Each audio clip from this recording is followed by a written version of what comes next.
Bien, vamos a continuar el día de hoy con nuestro estudio sobre Primera de Juan. Si ustedes recuerdan, las 2 semanas anteriores estuvimos hablando de, perdón, sí, ok, estuvimos hablando sobre esta epístola de Juan.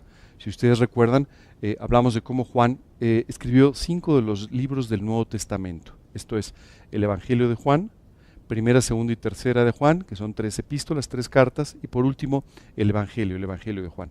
Ya habíamos estado hablando un poco sobre algunas de las características de este apóstol que muy joven comenzó a seguir al Señor Jesucristo y que después fue tremendamente útil en las manos de Dios. Y sobre todo, estuvimos hablando mucho de la transformación tan evidente que sucedió en la vida de Juan a través de sentirse amado por Dios, querido, aceptado y amado por Dios. Muchas veces nos encontramos con personas en la vida que sufren tremendos problemas simplemente por no sentirse aceptados en un grupo, o aceptados en su familia, o aceptados en el lugar donde ellos viven o trabajan, y nos damos cuenta de cómo este vacío emocional genera tantos problemas porque condiciona en muchos sentidos la forma de actuar de las personas, que hacen a un lado sus principios, que hacen a un lado sus convicciones, simplemente para ser aceptados por ciertas personas o por cierto grupo social. En el caso del apóstol Juan, este hombre que fue descrito por Jesús como uno de los hijos del trueno, él y su hermano, es decir, personas con un temperamento muy fuerte, personas muy temperamentales, fueron simplemente atemperadas por este amor de parte de Dios. Tú te encuentras, efectivamente ves algunos rasgos de este temperamento explosivo en el Evangelio. Por ejemplo, ves a este hombre Juan, junto con otros discípulos, pidiéndole a Jesús que deje caer fuego del cielo para destruir algunos lugares donde no han querido recibir a Jesús, ¿no? Y esto solamente te hace ver el temperamento tan tremendo que tenían. Pero por el otro lado tú ves a Juan muy atemperado, y lo ves en las epístolas de Juan, profundamente conocedor del amor de Dios, entendiendo lo que esto significaba en su propia vida. Quiero decirte que si tú y yo tenemos algo que aprender de esta epístola, que tiene mucho que enseñarnos, seguramente es en los capítulos 3 y 4 en los cuales Dios nos da una descripción extraordinaria de lo que significa y el impacto que tiene en nuestras vidas el amor de Dios. Cuando tú y yo nos sentimos amados por Dios, nos sentimos cuidados por Él, nos sentimos protegidos por Él, esto cambia por completo la actitud que tú y yo tenemos hacia la vida y hacia los demás. Hace unos días hablaba con una persona y entonces simplemente me decía, oye, pero entonces en las pruebas, en los problemas, yo le decía, mira, cuando tú te sientes muy amado por Dios, tú sabes que Él está cuidando de tu vida. Y al sentirte cuidado por Dios, empiezas entonces a ver menos tus problemas y empiezas a ver más los problemas y las necesidades de los demás. Y esto te permite, por un lado, no estar obsesionado con tus problemas. No sé si te has dado cuenta, pero esto es muy típico de los seres humanos. Vivimos obsesionados por los problemas, ¿no? Y a veces tenemos un problema pequeño, no es un problema tan grande, pero es nuestro problema. Y entonces nos obsesionamos y solamente hablamos de este problema todo el día, todos los días, con todas las personas, porque no podemos librar nuestra mente del problema. Bueno, lo primero que Dios hace es poder quitar tus ojos del problema y de ti mismo, y de esa manera permitirle a Dios que Él haga el trabajo que quiere hacer en tu vida, para de esta manera sea su trabajo, sean sus soluciones y no las tuyas o las mías. Por otro lado, esto tiene un segundo efecto muy positivo sobre nosotros, y es el hecho de que al concentrarte en la vida y los problemas de los demás, aprendemos por supuesto a darnos en una forma muy especial que siempre va a traer grandes resultados a nuestra vida. Dice un versículo en la Biblia que es más bienaventurado dar que recibir. Y cuando tú quitas tus ojos de ti mismo y los pones en las necesidades de los demás, entonces empiezas a experimentar toda esta bienaventuranza, toda esta felicidad que viene como consecuencia de servir a Dios a través de la vida de otras personas. El apóstol Juan dedicó su vida a predicar el Evangelio. Y de hecho a la parte final de su vida alguien tomó la decisión de tratar de colocarlo literalmente en un closet, es decir, lo mandaron a una isla pequeña en medio del mar, en el Mediterráneo, para que simplemente ahí no pudiera ya hablarle a nadie de Cristo. Y sabes, lo que acabó sucediendo en esa isla es que Dios cumplió la parte más impactante del testimonio de este apóstol a través de la escritura del libro de Apocalipsis. Imagínate este hombre al que ya prácticamente estaban desechando en aquella isla, y sin embargo de repente en esta isla recibe un llamado de parte de Dios, dice así el libro de Apocalipsis: sube acá y desde literalmente el cielo vas a poder ver todo lo que va a suceder de aquí en adelante hasta el final de los tiempos. Qué extraordinaria experiencia para el apóstol Juan, al final de su vida. Quiero decirte que muchas veces este mundo nos va a desechar por nuestra edad, por nuestra condición o por otras situaciones. Pero lejos de eso, Dios siempre tiene para nosotros un ministerio más amplio, una vida más profunda y más alta en lo que resta de tu vida de aquí hasta la eternidad. Así es que nunca te jubiles.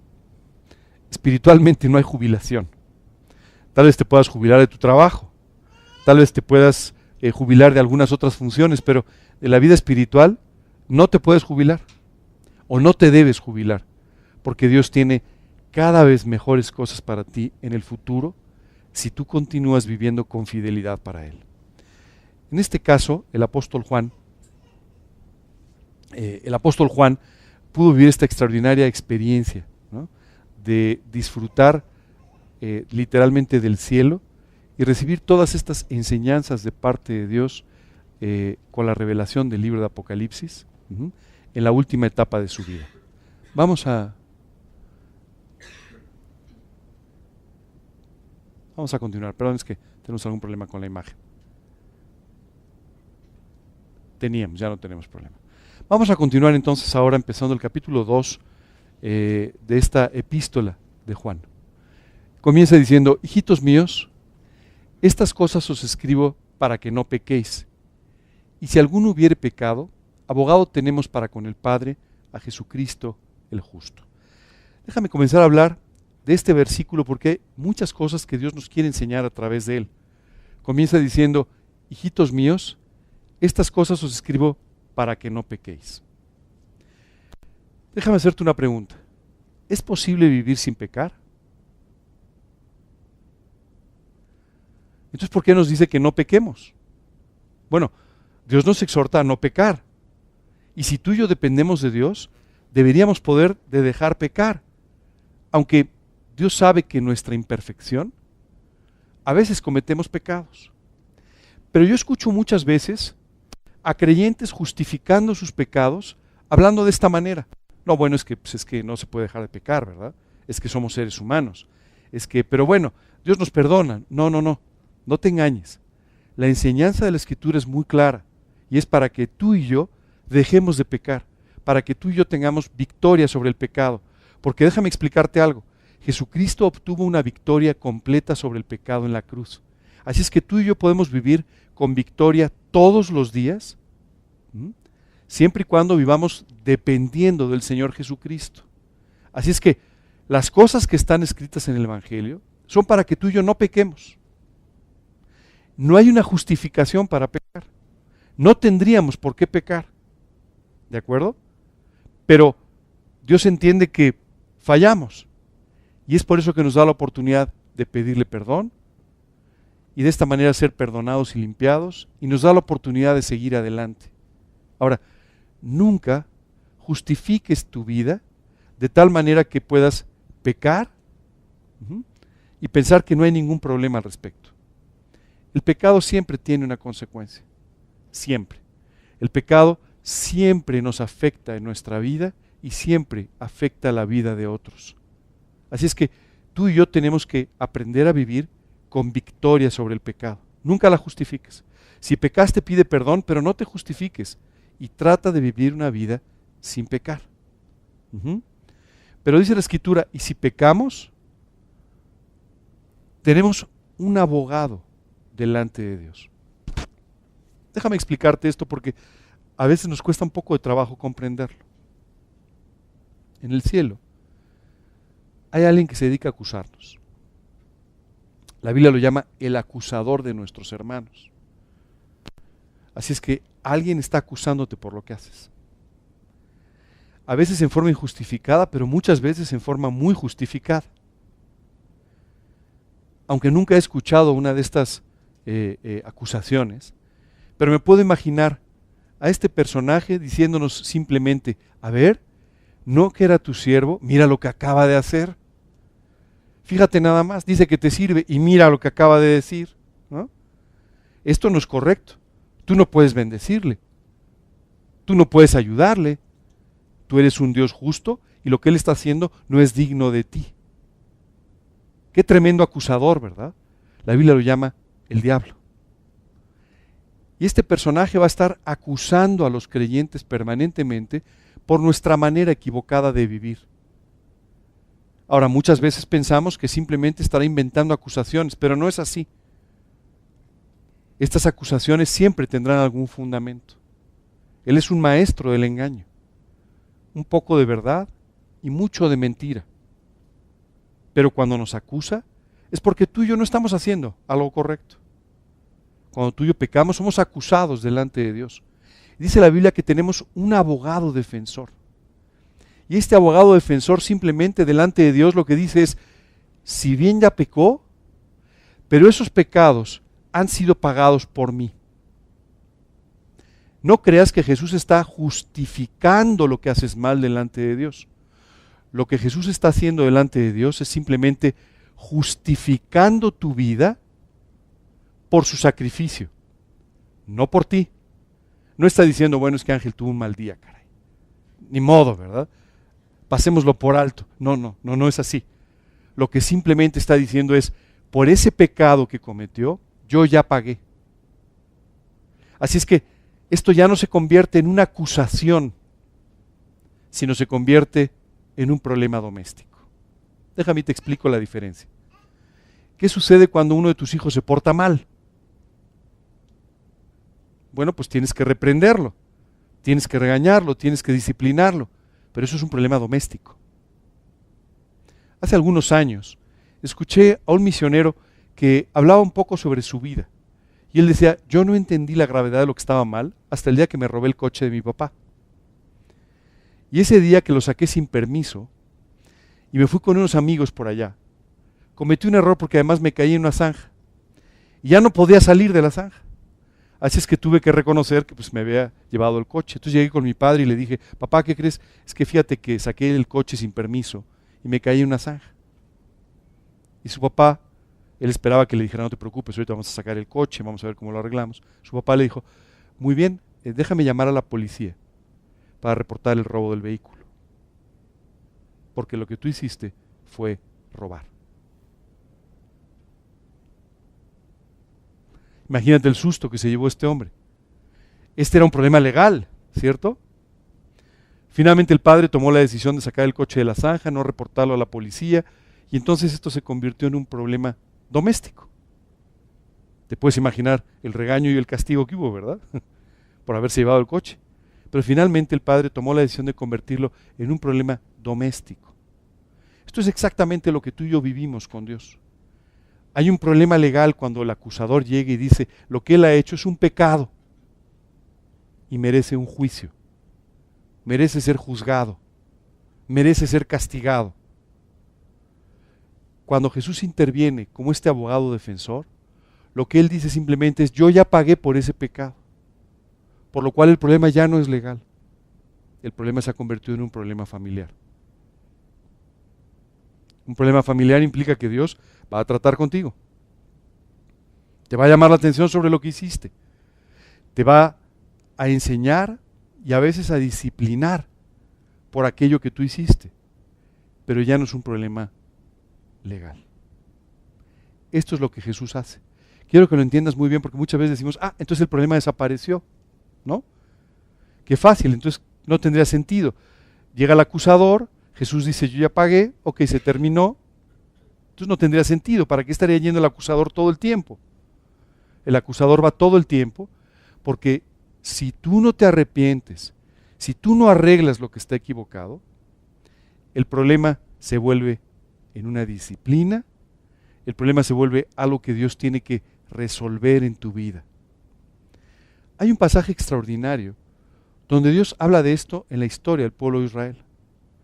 En este caso, este acusador llegó a acusar, no creas que a cualquier creyente, sino llegó a acusar al que en ese momento era el sacerdote de Israel o el sumo sacerdote de Israel. Y simplemente llegó acusándolo.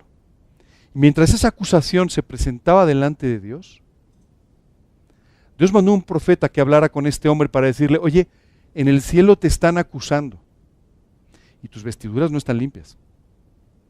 O sea, no estás libre completamente de falta. Así es que tienes que arreglarlo. Y este hombre Josué se puso de rodillas a pedirle perdón a Dios para que limpiara su vida, para que arreglara completamente su vida. ¿Y sabes qué sucedió? Dios entonces no tuvo que traer una corrección, no tuvo que traer una disciplina debido a la honestidad y al arrepentimiento de este hombre que decidió pedirle perdón a Dios. A veces nos puede parecer cruel la forma en la que estamos siendo acusados, y lo es. De hecho, cuando este hombre fue acusado de esta manera delante de Dios, es increíble, pero Dios le responde al acusador diciendo, ¿cómo no tienes un poco de misericordia? Es un tizón salido del incendio. En medio de todo un desastre, este hombre se ha convertido y este hombre está empezando a servir. ¿Cómo no tienes ni siquiera de él misericordia? Pero en realidad, llamó a un profeta para que hablara con este líder y le dijera, lo que estás haciendo está equivocado. Si tú no corriges esto, tendrá que haber una disciplina. La Biblia dice que Dios, al que ama, disciplina y azota a aquel que tiene por hijo. Dime una cosa, ¿tú dejarías sin educar, sin disciplinar a tus hijos? Si tú hicieras esto, solamente sería una muestra de tu falta de amor por ellos. Dios, dice la Escritura, que a quien ama, disciplina. Simplemente cuando tú y yo estamos haciendo algo equivocado y no queremos reconocerlo, no queremos dejar de vivir en ese pecado, no queremos arreglar nuestra vida, Dios tiene que traer una disciplina a nuestra vida, tiene que tratar con nosotros. Y de esa manera lo que está haciendo es rescatar tu vida de un triste final. Así es que el día de hoy es importante que tú y yo aprendamos que el pecado no queda sin consecuencias. Que hay quien te acusa delante de Dios y que tú tienes que arrepentirte y pedirle perdón, aprovechando a este abogado defensor que es Jesucristo, aprovechando esta oportunidad que convierte el problema en un problema doméstico, por llamarlo de alguna manera, un problema familiar, y de esta manera tú tienes que pedirle a Dios que limpie tus pecados y que te perdone por completo de ellos. Es exactamente lo que nos dice en este pasaje. Estas cosas os escribo para que no pequéis. Y si alguno hubiere pecado, abogado tenemos para con el Padre, a Jesucristo el justo. ¿Sabes? Esta expresión donde resalta la justicia de Jesús en este caso, solamente es para explicarnos que Él es justo y por ese motivo Él pudo justificarnos. Cuando Jesucristo murió en la cruz, fue para justificarnos, para hacernos justos a pesar de que tú y yo no lo somos. Así es que cuando Él se presenta como este abogado defensor, se presenta como quien es justo y como quien nos justificó a nosotros. Continúa el pasaje diciendo, y Él es la propiciación por nuestros pecados, y no solamente por los nuestros, sino por los de todo el mundo. Propiciación. ¿Alguno de ustedes sabe de qué se trata esta palabra? ¿Qué significa? ¿Qué es propiciar? Pues hacer propicio, ¿no? Entonces, Él se presentó como propiciación de nuestros pecados. Es decir, de esta manera, Él nos hizo propicios delante de Dios. Así es que Jesús es la propiciación por nuestros pecados. Y dice aquí, no solamente por los nuestros, sino por los de todo el mundo. Muchas veces he escuchado a personas que dicen, bueno, es que Jesús murió solamente por los pecados de aquellos que se van a salvar. No, Jesús murió por todos los pecados. Ahora, tú puedes aceptar este pago, esta propiciación por tus pecados, o puedes no aceptarla. Y esto va a hacer que tú seas salvado por Dios o no. Tú seas justificado por Dios o no. Pero esto no significa que Dios solamente haya a través de Jesucristo pagado por algunos pecados, sino por todos ellos. Y continúa diciendo, y en esto sabemos que nosotros le conocemos, si guardamos sus mandamientos. Déjame detenerme ahí. Hace algún tiempo una persona me decía, oye, pero qué fácil, ¿no? Después de todo lo que hiciste, un día oras, ¿no? Le dices a Dios que te salve, que te perdone, terminas de orar y sigues viviendo como quieres, y ya tienes tu enganche para el departamento en el cielo, ¿verdad?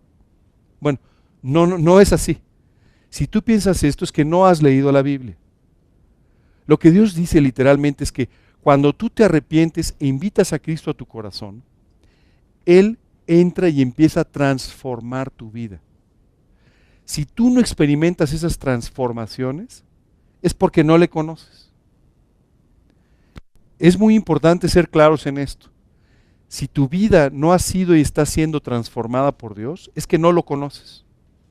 Porque Dios va a estar transformando áreas de tu vida, enfrentándote con las cosas que están equivocadas y llevándote a tener victoria en cada una de ellas para que puedas ir creciendo en tu vida espiritual e irte librando del lastre del pecado en el que has vivido. Así es que la Biblia dice muy claramente aquí, si nosotros le conocemos, guardamos sus mandamientos. Esto es importante entenderlo, porque cuando tú conoces a Cristo, sin duda Dios te va a ir llevando a vivir conforme a su palabra. Primero empezarás a conocerla, a conocer su palabra. Y segundo, Dios pondrá un amor por su palabra, una preocupación por vivir conforme a lo que Él nos enseña en su palabra. La realidad es que antes de recibir a Cristo a mí no me interesaba la Biblia. Nunca la había leído. Quiero decirte que 2 veces empecé, jamás terminé la página 1, esa es la realidad. Nunca me interesó. Pero curiosamente, después de que aquel domingo yo invité a Cristo a mi corazón, compré una Biblia y durante la semana no podía dejar de leerla. ¿Cuál fue la diferencia? ¿Por qué ahora me interesaba lo que antes nunca me interesó? Simplemente porque ahora Jesucristo había entrado a mi vida y su Espíritu, el Espíritu Santo, me estaba guiando a buscarlo a través de su palabra. Seguramente esto fue una experiencia similar a la que tú tuviste en tu vida. Seguramente empezaste a tener un interés por la Biblia o un interés por las cosas de Dios que nunca habías tenido. Y al empezar a leer la Biblia, seguramente te pasó lo que a mí. Empezaste a encontrar que había muchas cosas que no sabías y también muchas cosas en las que estabas ampliamente equivocado. Y de repente cuando empecé a leer los evangelios y empecé a encontrar la conducta de Jesús todos los días y al compararla con la mía, me di cuenta cuántas diferencias había y cómo la conducta de Jesús era completamente diferente a la mía y todo lo que yo tenía que aprender de ella. Todas las cosas en las que yo estaba equivocado, pero simplemente ni siquiera había sido completamente consciente de ello. Bueno, quiero decirte que esto es lo normal. Lo normal es que su palabra, sus mandamientos, empiezan a traer un efecto en tu vida. Empiezan a hacer que tú quieras vivir como Él. Empiezan a hacer que tus detalles, esas cosas que nunca pudiste resolver, esos problemas sobre los que nunca pudiste tener victoria, ahora sean enfrentados y puedas tener victoria sobre ellos. Empiezas a encontrarte con valores distintos a los que tú tenías, completamente diferentes, que ahora tienes que apropiar y tienes que empezar a vivir. Pero algo que determina si una persona ha conocido a Cristo es cómo su vida empieza a ser transformada por la palabra. Continúa diciendo, el que dice yo le conozco y no guarda sus mandamientos, el tal es mentiroso y la verdad no está en él. ¿Sabes qué dice la Biblia? Por sus frutos los conoceréis. Así de sencillo. Si tu vida no está dando frutos, es que no te ha amanecido. Si la vida de una persona que dice que conoce a Cristo no está trayendo frutos, es porque no tiene una relación personal con Dios. Y esos frutos están relacionados con lo que el Espíritu Santo está haciendo en tu vida y con lo que la palabra de Dios te está llevando a vivir. Me llama mucho la atención escuchar de repente a creyentes que dicen, no, mira, yo recibí a Cristo, pero en realidad es que yo no tengo esas convicciones. No, claro que no las tienes y no las vas a tener si tú no has realmente recibido a Cristo, si no estás buscándolo en su palabra. Esa es la realidad. Hoy vivimos en un mundo en el que hay muchas iglesias con personas que no conocen a Cristo. Muchos cristianos que no lo son, que simplemente han comprado una membresía religiosa, pero que en realidad no lo son. Y es por eso que continúa diciendo, pero el que guarda su palabra, en este verdaderamente el amor de Dios se ha perfeccionado. Por esto sabemos que está en él. Esto es un fruto que nos muestra cómo la persona realmente tiene una comunión con Dios. Está diciendo, el que dice que permanece en él debe andar como él anduvo. ¿Sabes? Esto es determinante. Tú y yo como creyentes debemos estar buscando vivir de la misma forma en que Dios nos enseña a través de su palabra, a través de la vida de Jesús en los evangelios, a través de la vida de los discípulos de Jesús en el Nuevo Testamento. Cuando tú y yo no tenemos interés por vivir en los principios de Dios, esto simplemente es el reflejo de nuestra falta de una relación personal con Dios. A veces tú y yo invitamos a Cristo a nuestro corazón, pero después de un tiempo dejamos de caminar con Él. ¿Y sabes qué sucede inmediatamente? Poco a poco vamos dejando aquellos principios que aprendimos para empezar a vivir como cualquier otra persona, sin los principios de Dios. La Biblia es muy clara. Si tú quieres decirte cristiano, no solamente tienes que haber invitado a Cristo a tu corazón, tienes que vivir como Cristo. Tienes que caminar por el mismo camino que caminó Cristo. Es decir, tú y yo tenemos que aprender a enfrentar la vida de la misma manera que Él lo hizo. Muchas veces, los creyentes no tenemos una conducta que sea afín, adecuada con lo que estamos predicando. ¿Sabes qué? Me da un poco de miedo. Últimamente he visto mucho en las librerías que venden unos, ¿sabes lo que es un ictus? Bueno, el otro día me subí a un taxi. Y entonces mientras iba en el taxi, iba conversando con el conductor y él traía un ictus colgado. Ahorita te explico lo que es un ictus porque se lo tuve que explicar a él. Y entonces le dije, oiga, ¿qué es eso que trae colgado? Y me dijo, un pescadito.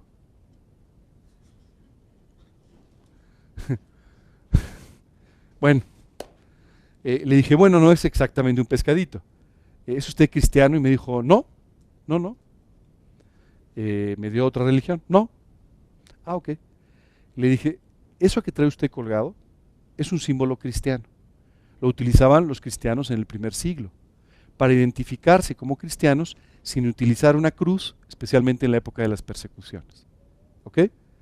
Y tiene unas letras en medio, ¿sí las vio? Sí, bueno, eso se le puso después. Pero esas letras significan, son las iniciales de una frase que significa, que dice Jesús, Hijo de Dios, Salvador. ¿Ok? Y es por eso que se llama ictus, que es la forma de leer las iniciales seguidas. Me dijo, pues qué interesante. Pues mire, yo no soy cristiano. Así es que, entonces usted no puso eso. No lo puse yo. ¿Sabes? De repente me llama la atención, tú ves pasar un coche y lo ves con un ictus, ¿no?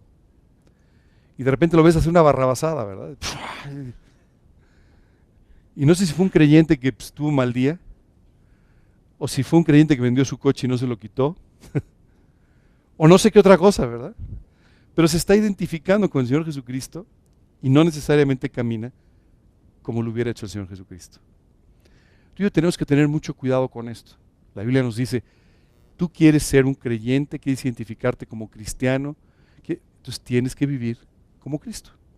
Tienes que actuar de la misma manera que actuaría Cristo. Claro, tal vez tú cometas errores que Jesús obviamente no cometió, pero si tú quieres vivir para Cristo, tienes que identificarte con Él y vivir, hablar y caminar de la misma forma que Él lo hizo. Déjame ponerte un ejemplo que fue justo al contrario. Este no tenía un ictus, pero lo cacharon en su manera de hablar. Pedro, ¿verdad? El día que Jesús es arrestado aquella noche, Pedro se acerca al lugar donde tenían detenido a Jesús, ¿no?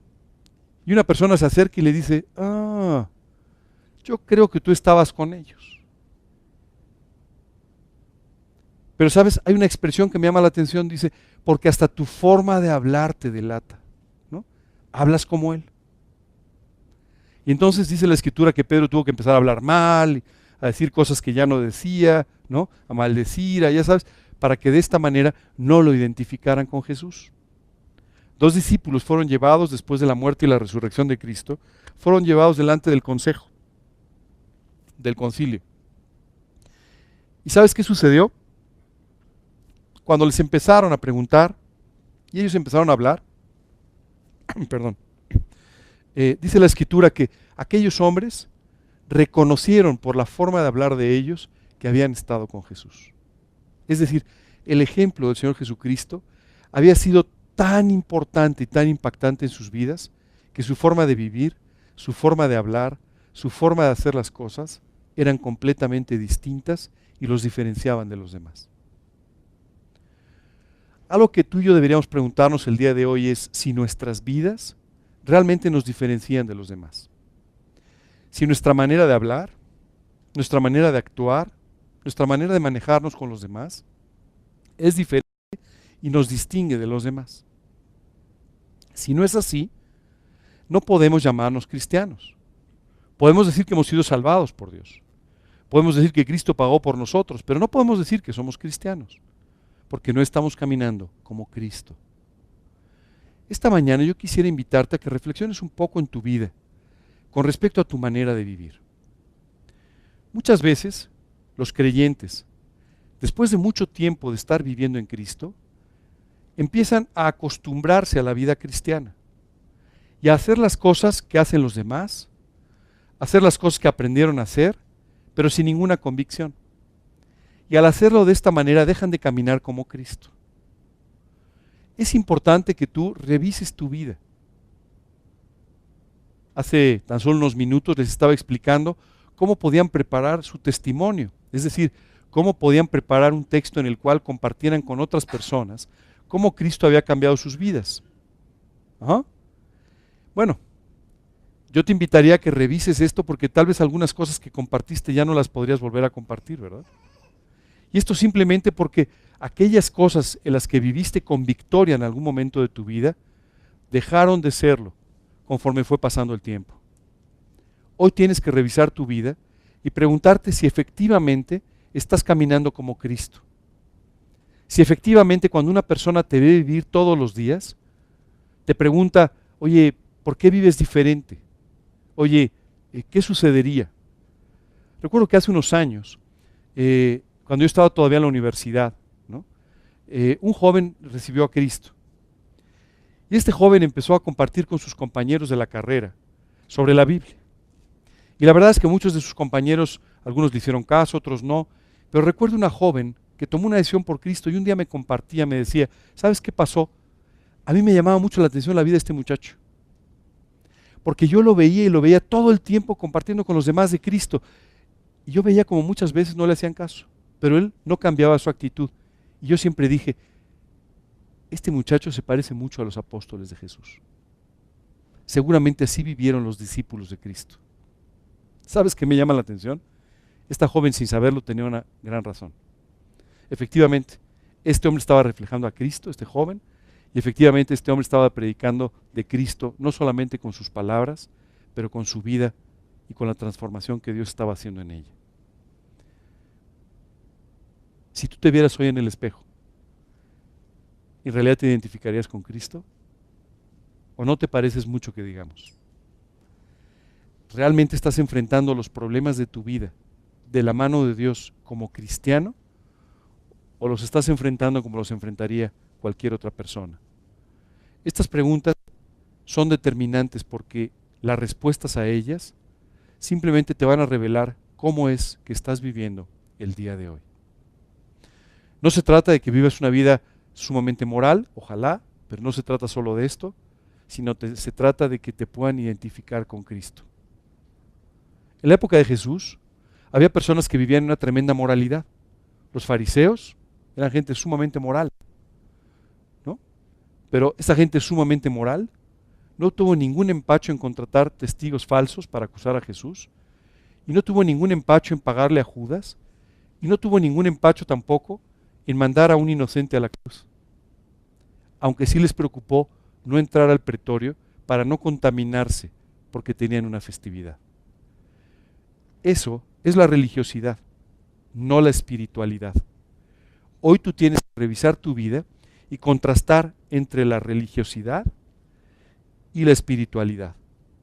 Si lo que tú estás viviendo es básicamente una conducta religiosa, estás perdiendo tu tiempo. Si lo que tú estás viviendo es una vida espiritual intensa con el Señor, entonces estás viviendo la vida a la que Dios te quiere invitar. Así es que tenemos que revisar sobre todo el motivo por el que hacemos las cosas, porque ese motivo por el que tú haces las cosas determina el resultado. No las cosas en sí mismas, sino la forma en la que tú estás viviendo y de dónde salen tus motivaciones. Las motivaciones salen de aquello que creemos y queremos practicar. Cuando tú crees que Dios es bueno y realmente crees esto, entonces tú estarás actuando en consecuencia, confiando en que Dios cuida de tu vida. Si tú no crees este principio, no habrá nada que te motive a actuar correctamente, confiando en que Dios efectivamente cuida de tu vida. Así es que hoy tú y yo tenemos que ir a las motivaciones de nuestro corazón. Y las motivaciones de nuestro corazón dependen de aquello que realmente crees. No lo que dices que crees, sino lo que realmente crees. Déjame ponerte un par de ejemplos. Si el día de hoy yo les pidiera que levantaran su mano a aquellos que creen que la oración es importante, pues todos levantarían su mano, ¿verdad? ¿Verdad que sí? O espero que sí. Sí, ¿verdad? Ok. ¿Quieres saber si para ti es importante y si lo que estás diciendo es cierto? Dime cuánto oraste hoy, cuánto oraste ayer, cuánto oraste en la semana. Eso es lo que realmente crees, no lo que estás diciendo. Lo que crees es lo que vives. Decía el apóstol Santiago, muéstrame tu fe por tus obras y yo te mostraré mis obras por mi fe. ¿Sabes? Los resultados de lo que nosotros creemos deben ser manifiestos en nuestra vida. Si tú crees que la oración es importante, vivirás de rodillas orando. Si solo dices que es importante pero no lo crees, entonces orarás después de los estudios o el día que te invite un amigo, pero no lo harás en forma regular o solo cuando te encuentres en alguna situación de mucha dificultad. De esta misma manera sucede con cualquier otra cosa. Tienes hoy que hacerte las preguntas correctas. Muchas veces tú y yo no obtenemos las respuestas correctas por no hacernos las preguntas correctas. Y la pregunta correcta esta mañana es, ¿creo lo que estoy diciendo? ¿Creo lo que se supone que creo? ¿Estoy viviendo en congruencia con eso que digo que creo? Si es así, estás caminando como Cristo y eres un cristiano. Si no, simplemente quieres serlo, pero no estás viviendo de esa manera. Es importante que nos preguntemos esto porque hoy en día, en este mundo, hay todo tipo de predicación religiosa, de la connotación que quieras y del gusto que quieras, pero que no transforma las vidas. La gente está acostumbrada a escuchar muchísimas cosas de personas que no viven lo que dicen. Solo tu vida será un amplificador del mensaje del Evangelio si tú estás viviendo de una forma correcta. Si no, cualquiera que te vea dirá, uno más, otra religión más, otra filosofía más, otro concepto más que no cambia las vidas de nadie y que no sirve para nada. Así es que es determinante que tú y yo realmente veamos cómo estamos viviendo en congruencia o no con lo que decimos que creemos. Y de esta forma, lleguemos delante de Dios a pedirle perdón por cualquier cosa que no esté correcta en nuestra vida y comencemos a vivir una vida o sigamos viviendo una vida en integridad y con el anhelo de servirle con todo nuestro corazón. La próxima semana vamos a tener una reunión muy especial, una reunión de Navidad.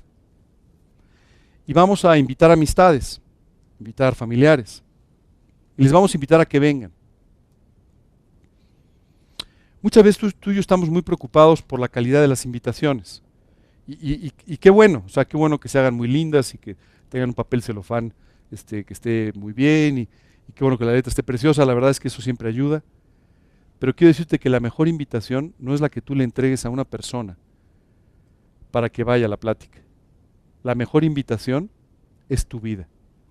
Si las personas han visto en tu vida una vida cristiana, es decir, una vida congruente, una vida de integridad, una vida diferente, una vida similar a la de Cristo, entonces ellos tomarán la invitación y entonces vendrán aquí y vendrán además con la actitud de escuchar y querer que Dios haga en sus vidas lo que ha hecho en la tuya.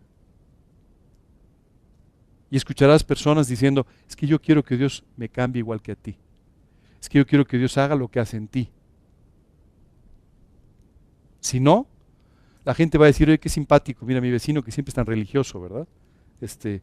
Bueno, vamos a acompañarlo esta vez, ¿no? Para que ya no nos invite más, ¿no? Así ya le decimos que ya fuimos, ¿no? O ya sabes, ¿no? Cualquier otra cosa. Tu vida es la mejor invitación, no la que entregas, sino la que las personas ven todos los días. Así decía Pablo. Ustedes, decía, vosotros, sois nuestras cartas de presentación, así decía. Ustedes son nuestra invitación, nuestra carta de presentación, la que invita a la gente a vivir para Cristo o la que le dice a la gente que todo esto no es real. Eso solamente depende de ti. Así es que yo te pediría que hoy tomes unos minutos para reflexionar sobre esto y que si hay algo que ya no es congruente entre lo que está en la Biblia y tu manera de vivir, lo corrijas inmediato. Llegues delante de Dios y le pidas que te perdone antes de que el acusador revele lo que estás haciendo mal. Antes de que Dios tenga que llegar y decirte, oye, tus ropas andan mal, no están blancas, algo no anda bien. Llega tú de una vez y arregla aquello que no está correcto para que Dios pueda usar tu vida. ¿Alguna pregunta? ¿Alguna duda? ¿No? ¿Todo clarísimo? Bueno, pues ahora pasamos al laboratorio. Ahora tienes que salir a la vida, tienes que llegar a tu casa y hacer esto, y tienes que salir a la vida y vivir todo esto. Puedes escuchar mensajes muy directos, muy enternecedores, pero si esto no afecta tu corazón para que tu vida cambie, saldrás y simplemente dirás, bueno, pues ya estamos en el capítulo 2, pero nada más. ¿Preguntas, dudas hasta aquí? ¿No?